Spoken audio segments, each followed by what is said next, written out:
we've asked a few times about Mason Mount and Matthijs de Ligt. What is the situation with them? Because Matthijs has not played since last time United played Palace, and Mason scored against Palace, so there's kind of a shared history. Yeah, Mason's getting closer, really. He's on the grass. He's getting closer, so he's looking to kind of train and being around it pretty soon. So he's getting close. Just had to be patient, really, a little bit. And listen, he's a big player for us, Mace. So looking after him, making sure he's ready, and big finish to the season. So good news that he's getting really close. Matthijs, a little bit. He's had a back issue, which is just been a little bit slower to progress, really. It's something that we've been kind of working through, and he's getting there. He's in the right direction, but as I said, he's just a little bit further behind. So it's one of those things that's disappointing, but it's unfortunately part of football. So we'll get him back when we can. Is there even a remote timescale for him? Because obviously, when he was injured the first time, Ruben said, "Oh, he'll be back like next week," and clearly we're months down the line now. We've got an international break coming up. What? No, it's just the nature of the injury and the kind of issue in the back, that it's a difficult one to kind of pin down in some ways, and especially time wise. So he's definitely improving, so that's a good thing, and we're just working towards that, really. There's not much at this stage that I can give you anymore, really. Afternoon, Michael. One player you'll be familiar with is Harry Maguire from your previous stint at the club. Just wonder, when you've returned, what kind of player you now see ahead of you, and of course his contract situation. Did the club plan to maybe sit down with him in the near future, just about what his future could look like? Harry's he's an impressive character. You know, he's obviously he's had a great career so far. There's hopefully there's a lot more to come. I think even what he's been here, and the journey and the experiences that he's had, certainly since he's been here and with England as well, I think showed exactly what he is. I think we all know the player that he is and what he's capable of doing. And again, the other night there, I thought he was fantastic. You know, and experience helps in that. He certainly, his attributes help in that, and his character, you know, and his willingness to put himself out there, and he's really impressive at age, and he's been really important for us.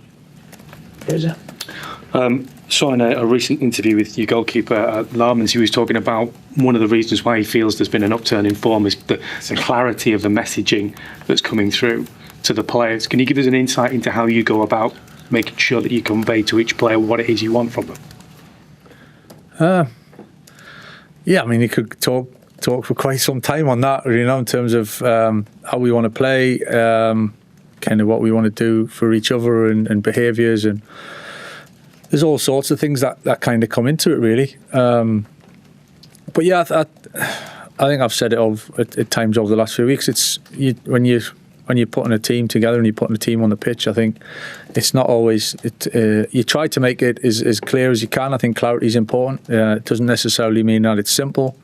Sometimes there's quite a lot of detail that kind of needs to be put across, but I always try and feel that we do it in a simplistic form, really, so the players maybe think it's simple, but there's quite a lot of work behind that. So that's always the balance, I think, for any coach and manager, that you're trying to give the players going out there that their minds are as clear as possible, really, and they know the jobs effectively.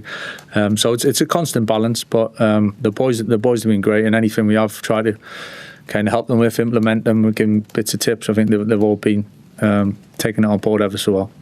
Cheers. Yeah. Michael, I just wanted to ask about Manuel Ugarte. Is yet to sort of start a game under yourself, had limited playing time. What do you see his role at the moment? What does he need to do to get back into the side? Yeah, listen, Manu, I like Manu a lot. He's been terrific around the group, and hugely impressed with his attitude and how he goes about it, and his training qualities, and he's got a lot of really good attributes, Manu. I think that it's when the team's winning, there's obviously a big upside to that, and there's always for the one or two boys that maybe haven't played so much. Obviously, it makes it a little bit tougher to get in the team, but I think that creates that competition as well in a real healthy way, that everyone's pushing each other, and Manu's obviously, desperate to get on the pitch more, and he's doing everything he can in training, and he's a big part of the group. So I think it's just a case of the results and the boys playing so well that there's going to be times when we might need to change things and freshen things up, and then certainly he's a big part of that. Paul? Michael, just another question on Harry. How much input will you have into that decision on whether he stays or goes? And in terms of his experience, I think you're going to lose Casemiro in the summer. That's a big lump of experience gone out of the squad. How important is it to kind of keep that level of experience, that player that Harry's got, that kind of in the future? Yeah, I think within the squad, I think there's always that balance. You want certainly want that younger potential and that excitement of developing players and helping players. You need that little sweet spot in the middle, I think, where players at the peak. I think you certainly need that within the group, and experience is massive. It's hard to put a price on how kind of valuable that can be, and whether that's individuals, that's experience as a whole group. But Harry's, as I've just said, he's gained an awful lot of experience in different ways through this club. So, Casa leaving is another one experience, and it's something we got to obviously understand and what that means. Sorry. Hi, Michael. The Champions League draw took place this morning. I'm sure you've probably got other things to do than pay too much attention to it at the moment, but does it feel strange being at this club all the time you've been here as a player? The Champions League's going on without United. It's happened fairly regularly over the last few years, certainly to the knockout stages. Does it feel different or wrong that this club isn't competing at that end of Europe consistently enough these days? Certainly where we want to be. Don't think we can assume and just take things for granted just because the past is the past. That takes care of what should happen here and now or next season. I think it's you've got to kind of earn that. You've got to show you're good enough, and I think that's why when you have time of success or you achieve success, it's warranted, and to show how tough it actually is to get it. So, to be honest, at the moment, it's a really laser focused on kind of what's ahead for us. There's no point in us looking elsewhere. We know where we want to be. We know kind of what we got to do to get there, and the performance level and the games that are coming up where we want to try and get the right results. But I think looking what else is going on in and around Europe at this point is not really going to help us. But it's certainly where we want to be. Chris and then Andy. Hi Michael, just on Harry again. He started every game since you came in, of course, as you say, was great at Everton on Monday. You obviously here as a first team coach when he first signed for the club. You've seen him right the way through. Is he as good now as he ever has been, in some ways better in terms of the experience that he's got now? There's a case, I think. It's I think as your career goes, and just touching on it there, I think when you're a young player, everything's fresh and everything's new, and you're kind of fearless, and there's not many scars there, so you kind of is full of excitement. You get to your kind of peak years, which kind of where you're at, and you feel good, and everything's there. But there's obviously you've had a few ups and downs along the way, and then I think you start getting towards the later times, and experience that you've gained then makes you a better player, or should make you a better player from learning from that. And I think we've seen that with Harry's performances of late, really, of what he's brought to the team, and he's been so important as well as many others. But so I think that's why experience is important to use it. I certainly felt it when I was playing that. It was 30, 31, 32. That probably was my best years, really, of just being at that sweet spot of being able to do it physically still, but using the kind of experiences to know what's coming, and probably seen a bit of everything by that stage, so it's not a surprise. Andy? Hi Michael. What's your thought process in choosing the same or very similar team week after week? Is it because you're winning? Is it because there's not as many games as you would hope for with the team being in Europe? Does that present difficulties with the players who are not getting in? How are you managing this? Yeah, it's definitely something we're aware of. I think it's when we've just had quite a big break and before the last game, and when there's a lot more games, I think, in terms of squad and being rotations or having to change things for physical reasons or game to game, I think that comes into play. It's the challenge of managing the group.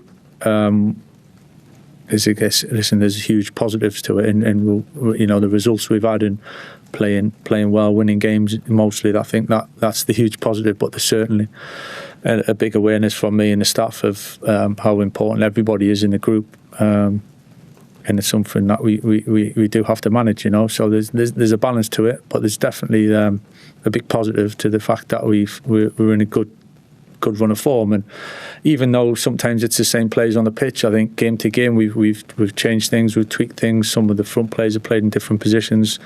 Luke, for instance, has played in different roles when we've been in possession. So it doesn't necessarily mean it's copy and paste and we go again. But there's certainly a feeling of trying to keep the momentum as best as we can as well. Hi, Michael. Can I just ask about Ben? There's been quite a few calls for him to start after his goal-scoring record off the bench. But is there an argument for why break up a winning formula when can you leave a player of his ability on the bench and in like a Solskjaer role kind of thing, like a super sub? And what does it say about the character that he is that he can come on and make as much an impact as he has? I just think the whole thing is a real positive, to be honest. I think it's certainly not a decision that is a one that I look to in a negative way or anything like that. As I said, we're playing well as a team. We've been winning games, and I'm still not getting carried away and thinking that just carries on. But certainly within the group and the forward players have scored a good number of goals so far. And Ben's been so good, in so many ways for us, and it's really not a drama, believe it or not. For kind of how people see it, it's not a drama, and I think it just shows the qualities Ben's got for what he's produced over the last few weeks. And if and when he starts the next game or the one after, I think it is what it is, But he's doing so many good things as well as the team that it's a good position for us to be in. Catherine. Hi, Michael. Your front three in the false nine system hasn't paid off against Everton and West Ham in recent weeks. Is that going to prompt a change this week for Sesko to come in? And why is that? Why hasn't it been as successful against teams like West Ham and Everton? I don't think we've played a false nine, to be honest. I think Brian's played up high on the last line for a lot of the time. So it's just, as I've just said there, I think we've played similar players, but we've played in different ways.